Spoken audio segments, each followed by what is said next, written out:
સ્વાગત છે તમારું ફરીવાર આરસીએમ ગુજરાતની યુટ્યુબ ચેનલમાં। આવતીકાલથી ગાજવીજ સાથે વરસાદ ભૂકા બોલાવશે।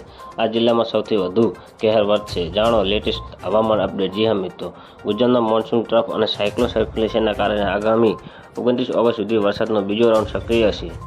આજે સાબરકાંઠા, નવસારી, વલસાડ, દમણ અને દાદરાનગર હવેલીમાં અતિ ભારે માટે વરસાદનું રેડ એલર્ટ અને જૂનાગઢ, અરવલ્લી, મહીસાગર, તાપી તથા ડાંગમાં ઓરેન્જ એલર્ટ આપવામાં આવ્યું છે। આજે કચ્છ, બનાસકાંઠા, પાટણ, અમદાવાદ સહિત 17 જિલ્લાઓમાં હળવાથી મધ્યમ વરસાદ માટે યલો એલર્ટ જાહેર કરાયું છે। જી હા મિત્રો, 24 ઓગસ્ટના રોજ જૂનાગઢ, મહેસાણા, સાબરકાંઠા અને અરવલ્લીમાં ઓરેન્જ એલર્ટ અને અમદાવાદમાં 25 ઓગસ્ટના રોજ ભારે વરસાદની આગાહી કરાઈ છે। જી હા મિત્રો, હવામાન વિભાગે માછીમારોને આગામી 5 દિવસ સુધી દરિયા ન ખેડવા માટે સૂચન આપ્યું છે। ગુજરાતમાં ફરી એકવાર મેઘરાજનું રૌદ્ર સ્વરૂપ જોવા મળી રહ્યું છે। હવામાન આગામી દ્વારા 7 દિવસ સુધી એટલે કે 29 ઓગસ્ટ સુધી રાજ્યમાં વરસાદની આગાહી કરવામાં આવી છે।